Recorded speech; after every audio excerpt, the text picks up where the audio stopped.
Kabanata 6,931. Gayunpaman, bago pa maibaba ng babaeng taga-isla ang kanyang espada, naramdaman na niya ang matinding sakit sa kanyang lalamunan nang lumitaw ang isang pulang tuldok. Pagkatapos, pakiramdam niya ay nawala ang lahat ng lakas niya. Bumagsak siya sa lupa sa hindi makapaniwala, hindi makagawa ng ingay. Halatang hindi maintindihan ng babaeng ito kung paano siya pinatay kahit ilang sandali lang bago siya mamatay. Napagtanto lamang ng mga waiter at turista ang nangyayari nang makita nila ang sandaling ito. Nagsisigawan sila habang mabilis na tumakbo patungo sa mga labasan, na ikinagulo ng buong Lucky Cafe. Hindi pinansin ni Harvey ang lahat ng kaguluhan, kinuha ang espada mula sa kamay ng babae, at nagpatuloy sa paglalakad na may kalmadong ekspresyon. Sa oras na ito, isang mahabang damit na lalaki at babae ang lumakad patungo sa kanya sa gitna ng mga pulutong. Pareho silang mukhang kakaiba. Ang lalaki ay walang tainga, habang ang babae ay walang mata. Gayunpaman, ang kanilang mga pirma ng enerhiya ay nakakatakot, at sila ay tila napakalakas. Ito ang assassin duo ng Golden Triangle, Ruins and Ashes. Narinig kong matatalo pa ng dalawa ang isang true warrior. Bakit sila nandito bigla? Ang ilang mga tao mula sa underworld na nasa mga pulutong ay maaari lamang magkomento ng hindi makapaniwala nang makita nila ang lalaki at ang babae. Malinaw na medyo mataas ang status ng Ruins at Ashes, at gayon din ang kanilang mga kapangyarihan. Harvey, narinig mo ang sinasabi nila. Kami ay ang Ruins and Ashes. Kung susuko ka ngayon, we can consider not mutilating your body. Mahinang ngumiti kay Harvey ang lalaking kulang sa tenga. Gayunpaman, takot lamang ang mararamdaman ng isa mula sa mga dilaw ng ngipin na kanyang ipinapakita. Nang makita ng mahaba ang buhok na sumusulpot silang dalawa ay malamig din itong ngumiti at inutusan ang kanyang mga tauhan na gumawa ng paraan. Pagkatapos, malamig siyang nagsalita, "You're so lucky, Mr. Representative. Humingi pa kami ng tulong sa mga makapangyarihang mandirigma tulad ng Ruins at Ashes para lang patayin ka. Kailangan namin silang bayaran ng 1,000 libra ng ginto para mapatay kanila. Sapat na ang bayaran ng mga ordinaryong mamamatay tao para patayin ka ng libu-libong beses." Nang magkomento ang mahabang buhok ay tumingin ito kay Harvey na para bang patay na si Harvey. Ang Ruins and Ashes, nakangiting tanong ni Harvey. Wala akong narinig tungkol sa inyo. Pero kahit anong tingin ko, parang may kapansanan kayong dalawa. Tama ba na hayaan ang mga katulad nila na labanan ako? Hindi naman sineseryoso ni Harvey ang Ruins at Ashes. Nakasulat sa buong mukha niya ang nagdududa niyang ekspresyon. May death wish ka, boy. Agad na sinugod ng Ruins at Ashes si Harvey mula sa magkaibang direksyon. Ikinumpas ng lalaki ang kanyang kamay, at isang kumikinang na mahabang espada ang lumitaw sa kanyang kamay. Samantala, itinutok ng babae ang magkabilang binti sa kanya, at ang mga nakakalaso na kumikislap na asul na karayom ay lumabas mula sa dulo ng kanyang mga paa. Bagamat hindi sila gumamit ng anumang uri ng kakaibang sandata, kahanga-hanga na ang ipinakita nilang galing sa pakikipaglaban. Ang kanilang ginawa ay hindi kayang gawin ng sinumang ordinaryong mandirigma.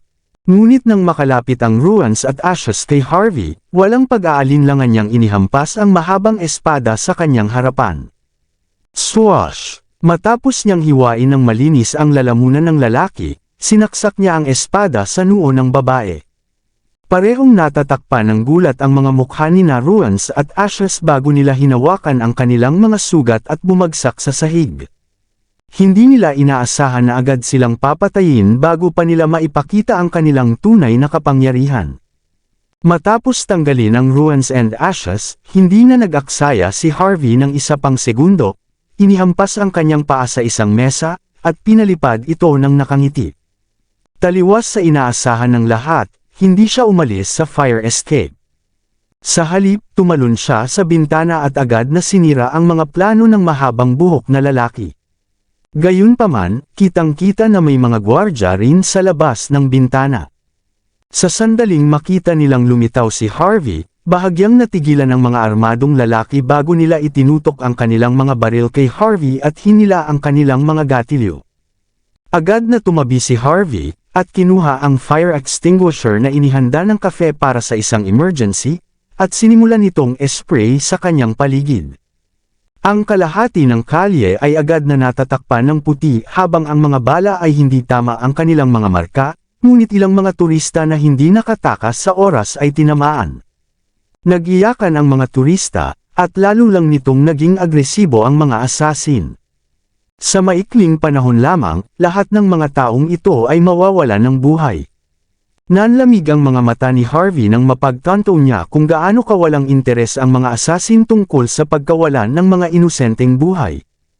Kinikit niya ang kanyang mga mata, at sa pamamagitan ng pag-alog ng kanyang kanang kamay, ang mga ceramic na piraso sa kanyang kamay ay pinalipad. Kaagad, may mga hiyawan mula sa mga grupo ng mga mamamatay tao habang sila ay bumagsak sa lupa habang may hawak na mga sandata. Nang makita ng natitirang mga kaaway ni Harvey kung gaano siya kadeterminado, lahat sila ay nagsimulang mag-alinlangan habang bumagal ang kanilang momentum. Malinaw, alam nila kung gaano kalakas at kapangahas si Harvey, ngunit hindi pa rin nila inaasahan na papatayin niya ang napakarami sa pamamagitan ng isang pagwagayway ng kanyang kamay. Nang magkagulo ang magkabilang panig, sumugod mula sa malayo ang truck ng mekaniko ng paliparan. Bumangga ito sa Toyota Prodos, at tinatakan ang kalsada ng may matinding momentum. Kasabay nito, bumukas ang pinto, at lumitaw sa paningin ni Harvey ang isang figure na nakasuot ng pantribo na damit. Si Veda iyon. Nang makita muli ni Harvey ang babae, hindi siya sigurado kung paano ilalarawan ang kanyang nararamdaman. Kahit na nag-away sila noon, dapat ay tumakas na lang siya dahil nagkataon lang silang nagkita. Bakit siya nandito ngayon? Para mas mahirapan ang buhay niya. Ngunit sila ay nasa isang kritikal na sandali at si Harvey ay walang oras na magreklamo.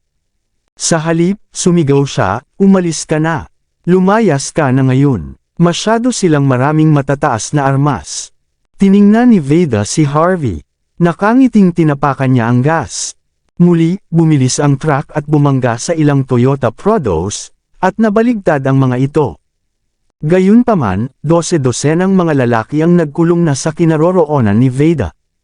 Hinila nila ang kanilang mga gatilyo, at nagsimulang lumipad ang mga bala. Nararamdaman ng isa ang pagtayo ng balahibo sa kanilang mga braso nang makita nila kung gaano karaming mga bala ang nagpaputok. Bang, bang, bang. Si Veda ay isa ring mapagpasyang babae. Sa sandaling ito, agad niyang sinipa ang pinto ng kotse at lumabas ng sasakyan. Itinaas niya ang doble na pana sa kanyang kamay.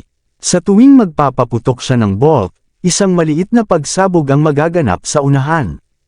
Mula lamang doon, ang kanyang lakas ng putok ay mas malakas kaysa sa kanilang mga kaaway. Ang isang Thunder Blast ay maaaring pumatay ng isang tunay na mandirigma pagkatapos ng lahat, habang ang mga normal na armas ay walang magagawa sa kanila. Nang makita ito ng mahabang buhok na kalalabas lang ng kafe, agad siyang sumigaw, "Patayin niyo muna siya."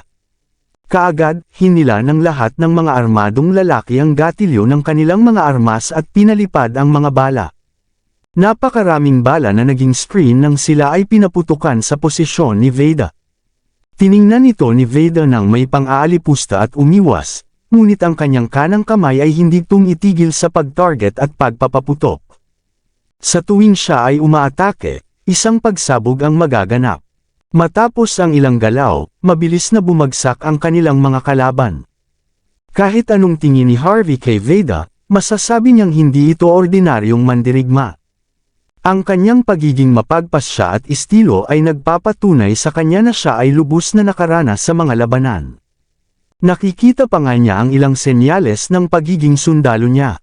Lalo pang na-curious si Harvey sa identity ni Veda nang maisip niya iyon. Pero alam niyang hindi pa ito ang oras para isipin ang mga ganoong bagay. Kinuha ni Harvey ang isang baril mula sa lupa sa gitna ng kaguluhan at nagsimulang magpuntirya at barilin ang sa harap niya. Kung ang mga pag-atake ni Veda ay tungkol sa pag-apekto sa isang malawak na lugar, kung gayon ang mga pag-atake ni Harvey ay tungkol sa kawastuhan. Habang siya ay mukhang casual, sa tuwing hinihila niya ang gatilyo, ang isang kalaban ay babagsak sa isang gusot na gulo pagkatapos ng bawat putok. Nakatingin lang ang mahabang buhok na may madilim na ekspresyon. Sa kabila ng pagdadala ng isang hukbo ng mga assassin na may mabigat na firepower, ang kanyang mga puwersa ay nawawasak. Bahala na, isang dagandong ang pinakawalan ng mahabang buhok. E-deploy ang mabibigat na armas. Bago pa siya makatapos sumigaw, kinilig siya. May hindi makapaniwala sa kanyang mga mata. Nang tatahol siya ng mga order, naisip na ni Harvey ang kanyang lokasyon. Habang blind spot ang kanyang posisyon at hindi matamaan ng straight shot, sa sandaling hinila ni Harvey ang gatilyo, pinilit niyang pakurbahin ang bala sa isang anggulo at tumama sa kanyang noo. Ito ay ang guided shot mula sa mga alamat. Ang mahabang buhok na lalaki ay hindi man lang mamatay sa kapayapaan nang malaman niya ang nangyari habang siya ay nakadapa sa lupa, ang kanyang mukha ay nanigas sa hindi makapaniwala. Sa sandaling siya ay namatay, ang kanyang mga tauhan ay agad na nagsimulang magkalat. Agad na inagaw ni Veda ang isang bahagyang napinsalang Toyota Prado at kinawian si Harvey. Pagsakay ni Harvey sa kotse, umalis ang Toyota Prado at nawala sa kanto. Makalipas ang kalahating oras, dinala ni Veda si Harvey sa isang pintong bato sa kanayunan. Ang pinto ay mukhang sinauna at misteryoso. Maraming gwardya ang nagbabantay dito, sa labas man o sa anino. Ito ay malinaw na ito ay isang mahalagang lokasyon. Maraming mga palatandaan ang nagpahinto sa mga turista upang maging kakaunti ang mga tao na pumunta dito. Napansin pa ni Harvey na ito ay isang lugar kung saan pinagbawalan ang mga drone sa paglipad. Mula noon, masasabi na niya kung gaano ka-espesyal ang lugar na ito. Miss Veda, don't tell me, ito ba ang lugar na pasukan sa Grand City? Interesadong tanong ni Harvey. Gayunpaman, ganap na hindi pinansin ni Veda si Harvey at binuksan ang pinto ng kotse, senyales na umalis siya. Tama, Miss Veda. Napansin kong lumala ang iyong mga kondisyon. Baka dapat hayaan mo akong tulungan kang gamutin ito. Ikaw, bago pa matapos magsalita si Harvey, pinalayas na siya ni Veda sa sasakyan. Pagkatapos, tinapakan niya ang gas at umalis. Hindi nakaimik si Harvey. Pagkatapos, nakita niya si Neve at isang grupo ng mga lalaki na lumabas ng pinto. Bakas ang pag-aalala niya, at kahit anong tingin niya rito, bakas sa mukha niya ang kaba. Nang makita niyang sumulpot si Harvey sa entrance, halatang nagulat siya. Ayos ka lang ba? Nakuha ko na ang mga elite ng Universal Sect sa sandaling natanggap ng lolo ko ang tawag mo, at susuportahan ka namin. Pero ngayon lang, nakatanggap ako ng balita na tinambangan ka. Sigurado ako na ang aming sekta ay kasangkot dito dahil ang impormasyong ito ay tumagas mula sa amin, na walang duda. Galit na galit ang lolo ko ngayon, bibigyan ka daw niya ng paliwanag tungkol dito. Thank goodness you're alright, nagpakita ng maluwag na ekspresyon si Neve. Napangiti si Harvey, mabuti naman. Pero kailangan mo akong bigyan ng paliwanag. Siyempre, kung hindi mo kaya, ako mismo ang kukuha. Pagkatapos nito, hindi na mapakali si Harvey sa parehong paksa. Tumingin siya sa pintong bato at nagtanong, bakit hindi mo ito ipakilala sa akin? Bahagyang natigilan si Neve ngunit sumagot pa rin, alam mo na ang Grand City ay hindi kabilang sa mundong ito. Sa madaling salita, umiiral ito sa sarili nitong sukat ng bulsa. Sinasabing nilikha ng creator ng Grand City ang pocket dimension na ito pagkatapos niyang makamit ang pagkakaisa sa kalikasan at bago siya tumuntong sa kawalan. Ito ay isa sa ilang mga pasukan sa Grand City, ngunit ito ang tanging pasukan na magagamit ng lahat mula sa lungsod. Kung mayroon kang entry pass ng lungsod, maaari kang malayang maglakbay papasok at palabas. Siyempre, kung ang iyong mga ninuno ay nag-ugat sa Grand City, maaari mo ring gamitin ito. Tumango si Harvey. Medyo curious siya. Kapag ang isa ay umabot sa dulo ng landas ng martial arts at naabot ang pagkakaisa sa pagitan ng tao at kalikasan, magkakaroon ba ang isa ng ganitong uri ng kapangyarihan? Maaari bang lumikha ng isang sukat ng bulsa sa labas ng mundong kanilang ginagalawan? Hindi kataka-taka na maraming tao na sinanay sa martial arts ang gustong maabot ang ganitong antas ng kapangyarihan. Biglang may naalala si Harvey. Kung gayon, ang Sky Plane mula sa Island Nation ay katulad nito. Tumango si Neve. Ang nawalang lungsod ng bansa ang banal na santuwaryo ng bansa ay, ang Sky Garden ng Country M. Lahat sila ay mga lugar na katulad nito. Ang mundong ito ay mas malaki kaysa sa iniisip ng karaniwang tao. Tumango si Harvey. Habang siya ang chief instructor, hindi niya alam ang tungkol dito. Ayaw na niyang mag-aksaya pa ng oras at hiniling niya kay Neve na manguna sa daan gamit ang isang kaway ng kamay. Maya-maya, inakay ni Neve si Harvey sa pasukan. Matapos lumakad sa pintuan ng bato, naramdaman ni Harvey na pumasok siya sa isang malayang dimensyon na napapalibutan ng puting fog. Parang naramdaman nito ang entry pass sa kanya, kaya hindi siya pinigilan ng dimensional space at pinadaan siya. Pagkatapos maglakad sa isang puting corridor, lumabas si Harvey mula sa isa pang batong pinto. Napagtanto niya na ang lahat ay lumiwanag, at siya ay nagpakita sa gitna ng isang lungsod. Ang lugar na ito ay hindi gaanong naiiba sa Hyperboreas sa labas. Gayunpaman, naramdaman ni Harvey na kung ang isa ay magsasanay dito, ang kanilang pag-unlad ay magpapabilis sa kanya ng maraming beses. The Holy Land for Cultivation and Martial Arts, napabuntong hininga si Harvey sa paghanga. Naghanda na si Neve ng ilang itim na Mercedes-Benz at hinintay si Harvey. Nang tumingin si Harvey sa paligid, niyaya niya si Harvey na pumasok sa kotse. Pagkatapos, nagsimulang magmaneho ang convoy papunta sa lungsod. Kinuha ni Harvey ang kanyang telepono at napagtantong puno na ito ng signal. Ito ay malinaw na ang Grand City ay hindi eksaktong isang mundo na pinutol mula sa labas. Nasa loob nito ang lahat ng modernong amenities. Gayunpaman, ito ay simpleng hindi alam ng mga normal na tao tungkol sa pagkakaroon ng lugar na ito. Pagkatapos, binuksan ni Harvey ang WhatsApp at nagpadala ng ilang mensahe kina Yvonne at Rachel, na nag-aayos. Sa hitsura nito, hindi makapasok ang mga tao sa Grand City nang walang entry pass. Humigit kumulang kalahating oras ang sasakyan at sa wakas ay huminto sa harap ng isang estate sa gilid ng dagat ng mga ulap. Maraming salamat sa lahat ng sumusubaybay. Please subscribe and follow my YouTube and Facebook channel, Filipino Novel. Maraming salamat po. Kabanata 6,935. Nakita ni Harvey si Jeffrey na naghihintay na doon nang bumaba siya ng sasakyan. Nang makita ni Jeffrey si Harvey, humingi siya ng tawad sa buong bagay. Hindi na kailangan pang magsalita ni Harvey, at lumapit si Jeffrey, at sinabing, "Kaibigan." "Hindi, Ginoong Kinatawan. Bibigyan ka namin ng paliwanag na ikatutuwa mo. Huwag mag-atubiling manatili sa ari-arian ng pamilya Foster. Kung may mangyari ulit, hindi mo na kailangang sabihin pa. Akuin ng buong responsibilidad ang pamilya namin para dito." Napabuntong hininga si Harvey. "Hindi na kailangan nito, Jeffrey.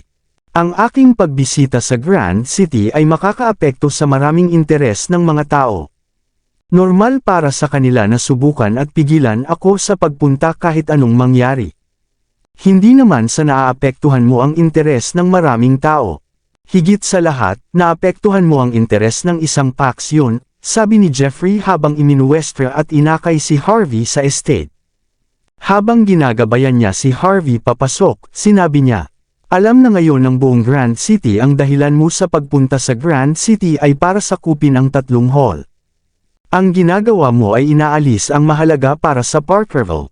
Pumayag ka rin na tulungan ang isang tao na putulin ang kanyang pakikipag-ugnayan, kaya ang ginagawa mo ay talagang nakakahiya sa kanila." Pinikit ni Harvey ang kanyang mga mata. "Naiintindihan ko ang tungkol sa 3 bulwagan. Pero wala pa ako sa Grand City. At alam ng lahat na nandito ako para tulungan si Shena na makipag-ayos sa dissolution ng engagement niya." Napabuntong hininga si Jeffrey. Siyempre, alam naman ng lahat. May nag-leak out nito ng maaga. Kumunot ang noo ni Harvey. Sino ang makakaalam nito ng maaga? At napakabilis pa nilang nailabas ito. Malalaman mo na agad. You'll know everything once you stay here for a few more days, sabi ni Jeffrey pagkatapos itong pag-isipan. Habang marami pang tanong si Harvey, napagpasyahan niyang huwag na lang magsalita dahil ganoon ang sinabi ni Jeffrey. Tapos, nag-iba ng topic si Jeffrey. Mr. Representative, mahihirapan kang kunin ang 3 bulwagan. Habang nanalo ka sa 3 hall, ang pagkuha sa kanila ay hindi isang lakad sa parke. Ang buong Grand City ay nasa isang nanginginig na pundasyon ngayon. Ang iyong biglaang pagdating ay magdudulot ng kaguluhan. Kaya, kailangan mong mag-ingat kapag nasa Grand City ka. Kalmadong sinabi ni Harvey, mas maganda na nanginginig ang lahat. Mayroon akong isa pang layunin sa Grand City, ang pagkamatay ni Durandal. Hindi ko yun hahayaan ng madali. Siya ang iyong itinalagang tagapagmana, kaya kailangan mo akong tulungan. Nandito ako para hanapin ang taong nagsisi sa akin, at gusto kong maghiganti ka para kay Durandal. In that respect, both of us are on the same side, tama. Natigilan si Jeffrey nang marinig ang sinabi ni Harvey. Tapos, ngumiti siya ng mahina. Salamat pero ako mismo ang mag-iimbestiga sa bagay na ito. Hindi mo na kailangang problemahin ang sarili mo dito. Hindi ito tungkol sa pagiging abala. Ito ay tungkol sa isang taong sinusubukang epin sa akin ang pagkamatay ni Durandal. Kung hindi ko malalaman ang katotohanan, paano ko maipapakita sa kanila na, I mean business? Habang nag-uusap silang dalawa, dumating sila sa isang independenteng patio sa sulok ng estate. May gustong sabihin si Jeffrey habang ibinuko niya ang kanyang bibig ngunit ngumiti lang sa huli. Sige po, Mr. Representative. Malayo ang nilakbay mo para makapunta dito, kaya dapat magpahinga ka. Maaari nating ipagpatuloy ang talakayang ito sa hapunan, okay? Pagkaalis ni Jeffrey, pumasok si Harvey sa looban. Tumingin siya sa paligid. Nang masiguro niyang walang hidden camera, pumasok siya sa banyo at naligo. Pagkatapos, nagpalit siya ng bagong damit. Napakaraming nangyari habang papunta siya rito, at kailangan niyang suriin ang lahat. Noon lang niya makikita ang malaking larawan ng nangyari ngayon. Pagkatapos noon, nakita niya ang mga inumin na para sa kanya. Pagkatapos, lumakad siya sa gilid ng patio, na tinitingnan ng malayong tanawin. Ang patio ay itinayo sa tabi ng mga burol at pinagmumulan ng tubig. Bukod sa mga tulay at batis, nakikita niya ang kapatagan sa kabundukan. Kitang-kita pa niya ang damuhan na sumasayaw habang umiihip ang hangin. Sa gilid ng madamong kapatagan ay may matarik na bangin. Ang mga Fosters ay nagtayo ng ilang parang gazebo na istruktura doon na medyo nakakatakot. Na-curious si Harvey at binigyan ng magandang tingin ang mga bangin na ito. Iyon dapat ang gilid ng Grand City. Nakikita niya ang walang katapusang karagatan na may humahampas na alon mula rito. Hindi maiwasan ni Harvey na magtaka kung gaano kalaki ang dimensyon ng sukat na ito. Ang paglikha ba ng isang lugar na tulad nito ay talagang nasa kakayahan ng sangkatauhan. Ang mga makakagawa nito ay marahil ay wala na sa estado ng pagkakaisa sa pagitan ng tao at kalikasan. Malamang na mas malapit na siya sa mga tinatawag na immortal at demigod ng mga alamat. Habang iniisip ito ni Harvey, lalo siyang naging curious. Hindi niya maiwasang tumalon mula sa gilid ng koridor, at gustong makita ang gilid ng mga bangin. Gayunpaman, nang nasa kalagitnaan na siya, bigla niyang napansin na nakatayo sa isa sa mga gazebo ang isang figure na nakasuot ng puting damit. Habang nakatayo ang figure sa ilalim ng papalubog na araw, pakiramdam ng figure ay hindi ito bagay sa mundong ito. Pakiramdam nito ay ang figure ay hahantong sa kawalan at basta na lang mawawala. Sa kawalan, tumaas ang isang kilay ni Harvey. Ito ay dahil napansin niyang nakatayo na ang figurang ito sa bakod ng gazebo.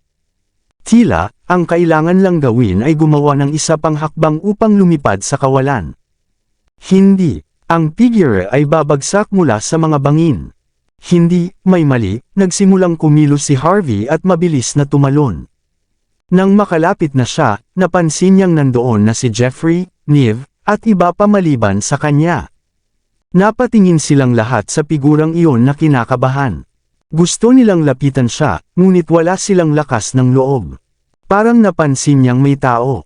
Napabuntong hininga siya. Gusto kong sumakay sa hangin at umalis, ngunit natatakot ako sa kalungkutan at lamig na nararamdaman ko sa sobrang taas. Pero kailangan kong umalis dahil hinihintay niya pa rin ako. Nang marinig ni Harvey ang kanyang boses, pakiramdam niya ay pamilyar ito, ngunit hindi niya maalala kung sino siya. Veda, bumaba ka na dyan ngayon din. Masyadong delikado doon. Nag-aalalang bulalas ni Niv. Nanawagan din si Jeffrey, Veda, bumaba ka na. Kailangan mong manatiling ligtas. Kung may mangyari sa iyo, paano mo mahahanap ang taong magiging kapalaran mo? Natigilan si Harvey, at hindi makapaniwala ang mukha niya. Veda, ang babaeng iyon ay si Veda Akanta. Ngunit kung ito ay ang kanyang pananamit o ugali, siya ay ganap na naiiba. Para silang dalawang magkaibang tao. Ngunit kung binigyan niya ang figure ng isang mas mahusay na hitsura, ito ay magiging ganap na pareho. Ang tao ng aking kapalaran. Hindi natinag si Veda. But then, she instinctively turned and gave Jeffrey a look. Hindi ko siya natagpuan sa loob ng higit sa 3 buhay. May pag-asa pa bang mahanap ko siya dito? Parang nakatadhana kaming hindi mag-cross ang landas. Hindi, meron. Hindi lang ikaw ang itinadhana na mag-cross ang mga landas, ngunit ang ganoong kapalaran ay hindi maiiwasan. Biglang sumigaw si Jeffrey. Veda, nagawa kong gawin ang ipinangako ko at natagpuan ko ang lalaking tadhana mo noong nagpunta ako sa Wallsing noong nakaraan. Siya iyon. Siya ang lalaking tadhana mo. Wala akong tutol kahit na gusto mong gawing opisyal ang inyong kasal. Agad namang sumugod si Jeffrey kay Harvey at tinulak si Harvey kay Veda. Natigilan si Harvey sa narinig, at naningkit ang mata. Ano? Something about being the man of her destiny. Hindi binigyan ni Jeffrey si Harvey ng anumang oras para mag-react at comment kay Harvey.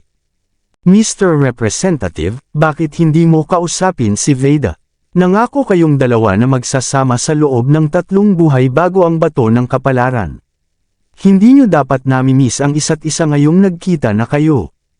Nang marinig ni Harvey ang sinabi ni Jeffrey, puno siya ng mga tanong.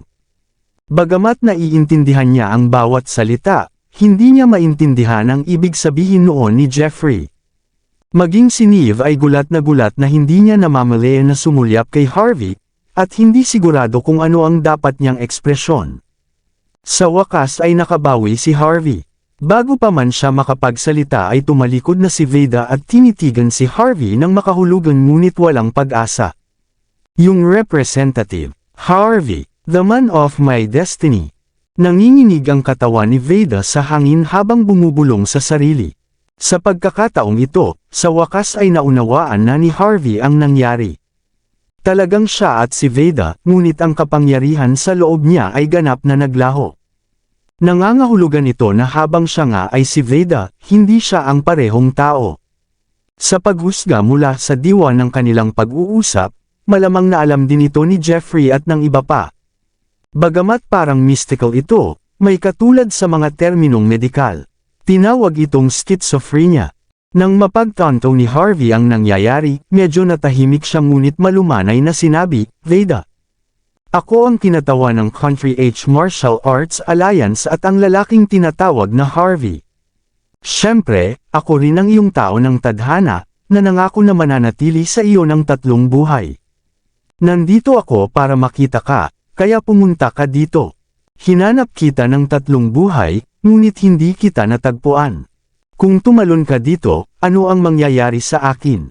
Napakahusay ng pag-arte ni Harvey, na para bang siya talaga ang tinaguriang man of destiny ni Veda. Napataas ang kilay ni Jeffrey.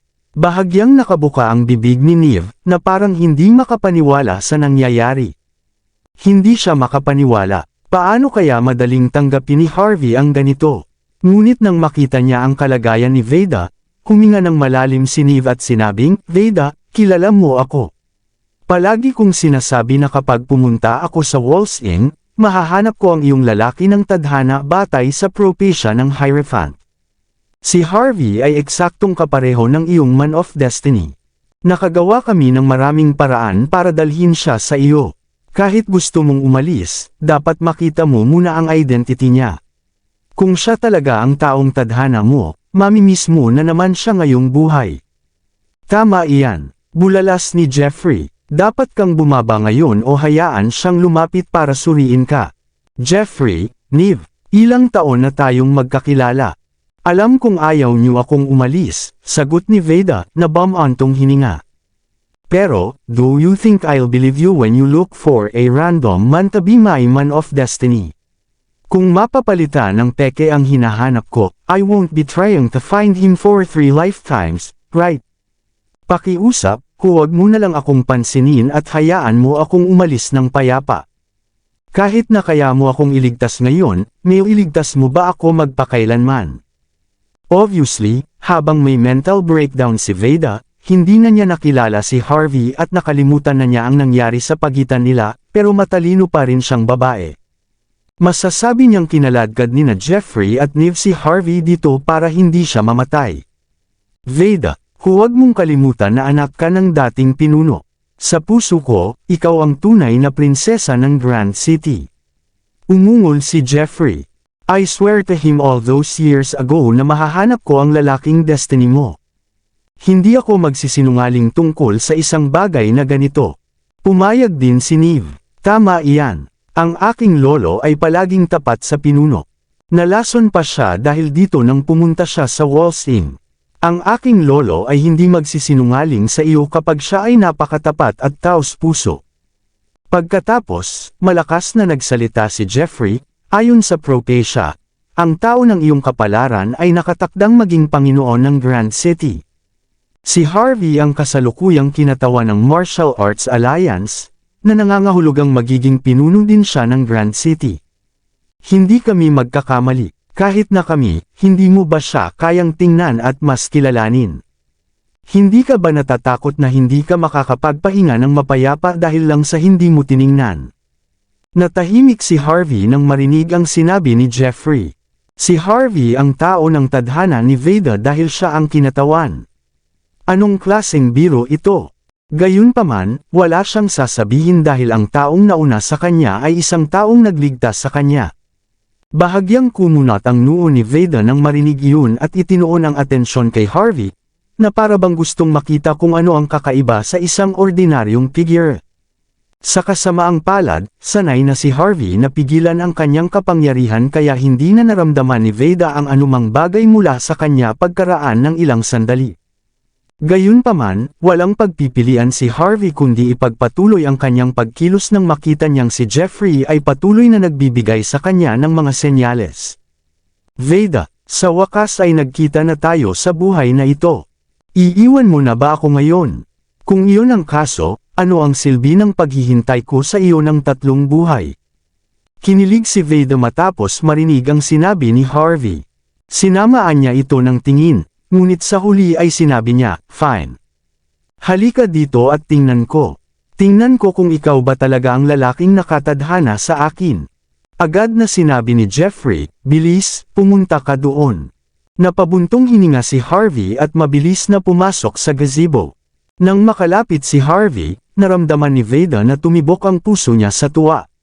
Sa puntong ito tila nabigyan ng bagong buhay ang kanyang naghihingalong sarili. Halos bumagsak siya sa lupa at nahulog sa mga braso ni Harvey.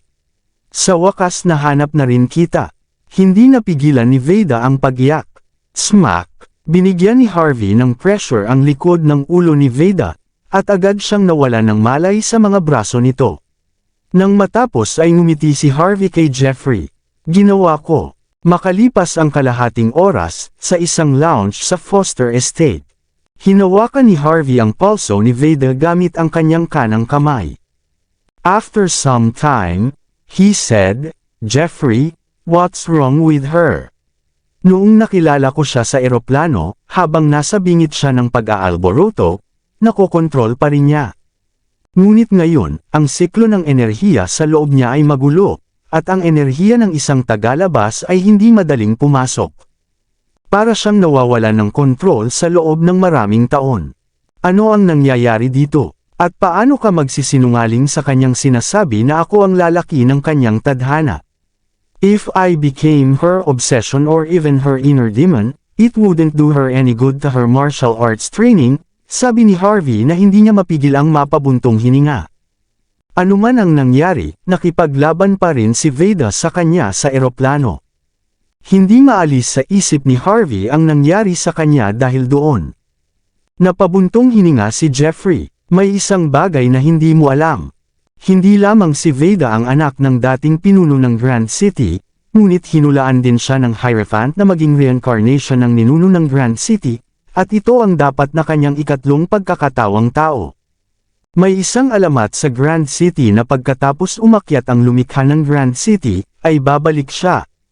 Iyon ay dahil pupunta siya dito para hanapin ang lalaking kanyang tadhana. Dalawang babaeng ganyan ang lumitaw sa ating kasaysayan, ngunit lahat sila ay nagpakita ng mga sintomas ng schizophrenic mula noong sila ay maliit at namatay sa kalungkutan. Si Veda ang pangatlo, na ginagawang pangatlong pagkakatawang tao. Ang kanyang kalagayan ay medyo kakaiba rin. Sa sandaling siya ay nasa Grand City, siya ay magiging tulad ng nakikita mo ngayon. Ngunit kapag umalis siya sa Grand City, parang may pumipigil sa kanyang kalagayan at maging ibang tao. Iyon ang dahilan kung bakit palaging inaayos ng nakaraang pinuno na manatili siya sa Walls Inc., at iyon ang dahilan kung bakit siya ay ligtas. Sa orihinal, ipapakilala ko kayong dalawa ng opisyal sa hapunan. Hindi ko inaasahan na kayong dalawa.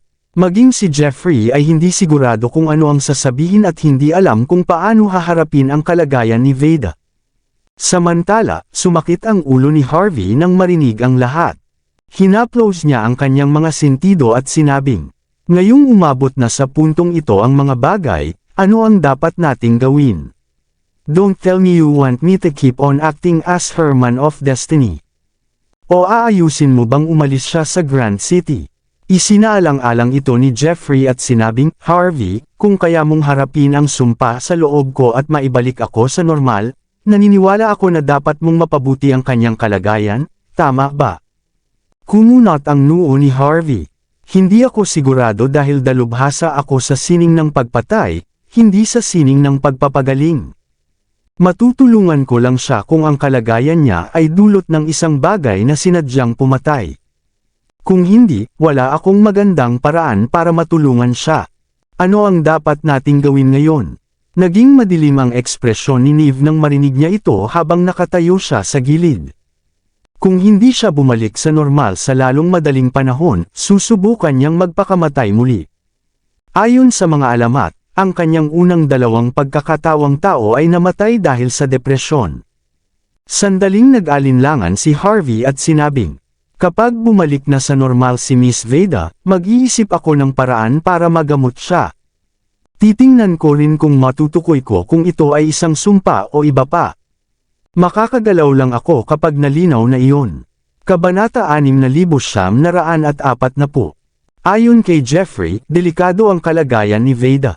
Habang walang nagta-target sa kanya, maaari siyang tumalon muli sa dagat ng mag-isa sa hindi tiyak na oras. Napakahirap pakitunguhan ng ganoong kondisyon. Anuman ang pagpapahirap kay Veda, naniniwala si Harvey na maaaring hindi niya kayang tulungan siya. Napagtanto mo na ba na tila binubuksan ni Veda ang kanyang sarili sa iyo sa mga huling sandali? Nahulog pa nga siya sa iyong mga bisig, iba pang naalala ni Jeffrey. Do you think her condition would improve if we simply continued with this? Of course, I know you're in love with someone else, so I am not imposing on you. Ngunit maaari mo bang manatili sa kanya hanggat maaari habang siya ay nasa Grand City? Ito ay maaaring magpatatag ng kanyang emosyonal na estado. Tuloy-tuloy din ang tango ni Neve. Masasabi niyang malubha at masalimuot ang kalagayan ni Veda. Kung tumanggi si Harvey na tumulong, maaari niyang subukang tumalon muli sa karagatan sa sandaling magising siya. Natahimik si Harvey at napabuntong hininga. Alam mo na maaari kang magsinungaling sa isang tao tungkol sa isang bagay sa loob ng ilang panahon, ngunit hindi mo magagawang magsinungaling sa kanya magpakailanman.